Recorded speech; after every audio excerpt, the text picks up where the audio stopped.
সোনাইমুড়ি উপজেলার দেওটি ইউনিয়নের পিতাম্বপুর অগ্রদূত যুব সংঘ ক্লাব কর্তৃক আয়োজিত ডাবল প্রিজ মিনিবার নাইট ফুটবল টুর্নামেন্টের উদ্বোধন করা হয়। পিতাম্বপুর ঈদগাহ সংলগ্ন মাঠে জমজমাট এই টুর্নামেন্টের উদ্বোধনী খেলা ও উদ্বোধনী অনুষ্ঠান অনুষ্ঠিত হয়। টুর্নামেন্টের প্রধান অতিথি হিসেবে উপস্থিত থেকে উদ্বোধন করেন সোনাইমুড়ি উপজেলা বিএনপির আহ্বায়ক মোহাম্মদ দিদার হোসেন। দ্বিতীয় সিজনের টুর্নামেন্টের উদ্বোধনী অনুষ্ঠানে বিশেষ অতিথি হিসেবে উপস্থিত ছিলেন বিশিষ্ট সমাজসেবক নূর নবী, বিশিষ্ট সমাজসেবক আকবর আলী, সোনাইমুড়ি উপজেলা বিএনপির সদস্য রিয়াদ হোসেন, সুয়াজিল্যান্ড বিএনপির সাধারণ সম্পাদক নজরুল ইসলাম উজ্জ্বল। অনুষ্ঠানে সভাপতিত্ব করেন বিশিষ্ট সমাজসেবক এনায়েতুল্লাহ পাটোয়ারি। উদ্বোধনী খেলায় প্রতিদ্বন্দ্বিতা করে গোল্ডেন গাছেরখিল একাদশ বনাম মেসার্স শাহাদাত ট্রেডার্স একাদশ। প্রতিদ্বন্দ্বিতামূলক এই খেলায় গোল শূন্য ড হওয়ায় টাইব্রেকারের মাধ্যমে ফলাফল নির্ধারণ করা হয়। টাইব্রেকারে মেসার্স শাহাদাত ট্রেডার্স 2-0 গোলের ব্যবধানে গাছেরখিল একাদশকে পরাজিত করে। পিতাম্বরপুর অগ্রদূত যুব সংঘ ক্লাব কর্তৃক আয়োজিত double fridge minibar night football টুর্নামেন্টের উদ্বোধন উপলক্ষে ছিল ব্যাপক জমজমাট আয়োজন। সুসজ্জিত মাঠের চারপাশ, দর্শকদের বসার স্থান, চারপাশে লাইটিং এর মাধ্যমে আলোকসজ্জা সহ ব্যাপক আয়োজন ছিল টুর্নামেন্টের উদ্বোধন উপলক্ষে। টুর্নামেন্টটিতে প্রতিদ্বন্দ্বিতা করবে 32টি দল।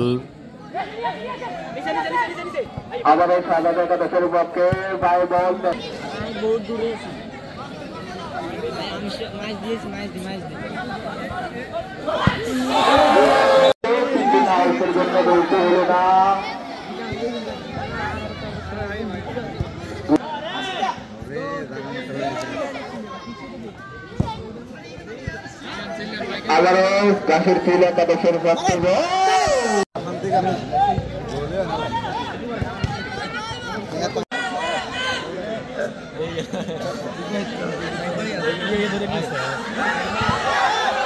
খুব সুন্দর একটা এলাকা থেকে সবাই খেলতে আসতেছে। আমরা যারা খেলতে আসবে তারা আমাদের মেহমান। এই মেহমানদেরকে সম্মান দেওয়ার দায়িত্ব কার? আমাদের। পিতাম্বরপুর গ্রামে কখনো কোনো মেহমান আসে অপমান হয়েছেনি। আগামী দিনেও যেন আজকের এই খেলা থেকে শেষ পর্যন্ত যেন কোনো এলাকার কোনো প্লেয়ার, কোনো এলাকার কোনো মেহমান, কোনো দর্শক আমাদের হাতে যেন কোনোভাবে অসম্মান না হয়।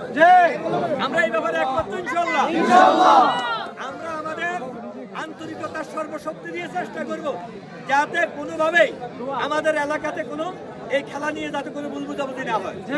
আমি তোমাদেরকে বলবো যে তোমরা কোনোভাবে কোনো পক্ষাপক্ষি করবে না। আম্পায়ার আছে, সহকারী আম্পায়াররা আছে, আর এই খেলার ক্ষেত্রে হইল রেফারি এবং সহকারী রেফারি বলতে লাইসম্যান, তারা যে সিদ্ধান্ত দিবে সেটাই চূড়ান্ত হিসেবে গণ্য হয়। ঠিক আছে নি? আমরা কি কেউ কোনোভাবে কোনো পক্ষাপক্ষি করবো? তাহলে সম্মান পাইবো কা? পিতাম্বরপুর।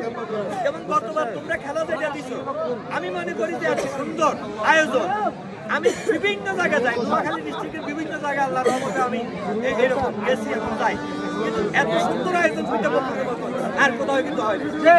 তবে আমি তোমাদেরকে বলবো আগামী দিনেও যেন আমরা তোমরা এই শেষ খেলাটা অর্থাৎ যেটাকে আমরা বলি ফাইনাল খেলাটা যেন আমরা শান্তিপূর্ণ পরিবেশে সবার আন্তরিকতা দিয়ে শেষ করতে পারি। সেই জন্য আজকে যারা আয়োজন করেছেন, বিশেষ করে পিতাম্বরপুর গ্রামের যারা এই আয়োজনের সাথে সম্পৃক্ত আছেন, প্রত্যেকে করতালি দিয়ে একটা ধন্যবাদ।